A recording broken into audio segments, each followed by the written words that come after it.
Welcome to today's story, Respect Served Hot. This is the unforgettable journey of Amara, a housewife mocked and belittled for the very work that kept her family together. What began as ridicule over her cooking soon became the fire that fueled her rise.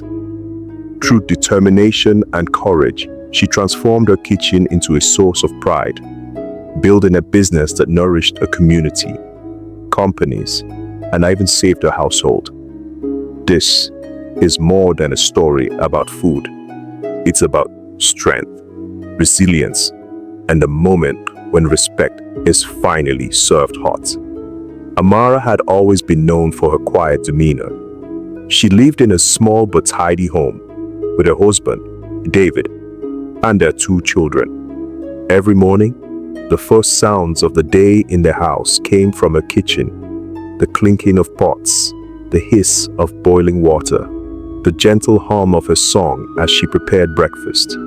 Cooking was not just her duty, it was her passion, but for David, her efforts seemed meaningless.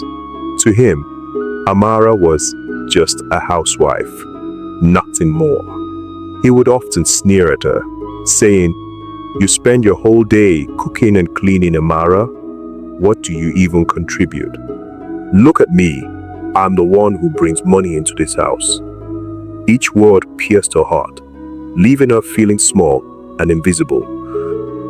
Neighbors sometimes overheard his ridicule, and though they pitied her, no one dared to intervene. Amara learned to smile through the pain, hiding her tears behind the steam of her cooking pot. But deep down, a fire was slowly building, one that even she did not yet recognize. One afternoon, as Amara prepared her favorite dish, spiced goat stew with fresh vegetables, a neighbor, Mama Grace, stopped by. She tasted the food and exclaimed, "Amara, this is incredible. You should be selling this, my dear. People would pay good money for food this good." At first, Amara laughed nervously. Selling food? She had never thought of it that way. But Mama Grace's words lingered in her mind long after she had left. That night, as she lay in bed beside David, who was snoring carelessly, her thoughts refused to rest. Could her food really be worth something? Could she be more than just a housewife ridiculed in her own home? The next morning, she decided to try. She cooked a simple meal, rice, beans, and a rich sauce, and carefully packed it into small containers. With courage trembling in her chest, she carried them to the small mechanic shop at the end of her street. The workers, hungry and too busy to go out for lunch, welcomed her with open arms. By the end of the day, every container was empty, and in her hand were a few crumpled notes. They were not much, but to Amara, they felt like a treasure. Excited, she returned home to share the news with David. But instead of pride, he laughed. "So, you sold a few plates of beans? Do you think that makes you important now?" He scoffed. Amara's smile faltered, but she refused to let his words steal the joy she felt. Day after day, she returned to the streets with her pots of food. Soon, word spread. Workers, teachers, and shopkeepers began to look forward to her meals. Her food was different. It carried a taste of care, of patience, of love. People felt nourished, not only in body, but in spirit. Her small earnings grew into something steady. With the little money she made, she bought better ingredients, nicer packaging, and even a second pot. Her children began to help, chopping vegetables and packing meals. The kitchen, once a place of quiet sorrow, was now alive with laughter and purpose. Amara no longer sang quietly to herself. She sang boldly, her voice filling the house with hope. But David remained unimpressed. "This is women's play," he would say. "Real money is made in offices, not kitchens." His pride blinded him to the growing success in his own home. Months passed, and Amara's food business flourished. She received her first large order. A local school requested her to cater for a teachers' meeting. Nervous but determined, she prepared with care. The event was a success, and the headmaster himself praised her food. From there, the doors opened wider. Local companies began calling her for catering. Her name spread far beyond her neighborhood. Just as her business soared, misfortune struck David. The company he worked for downsized, and he lost his job. Suddenly, the man who had always boasted about being the sole provider had nothing to offer. Their home grew heavy with silence.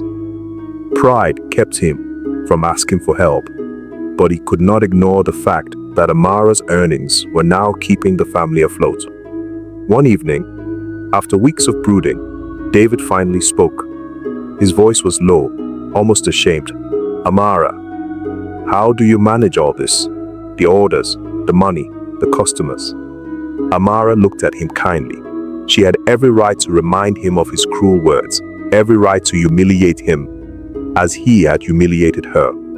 But instead, she said gently, "I manage because I believe in what I do, and because I never gave up, even when you laughed at me."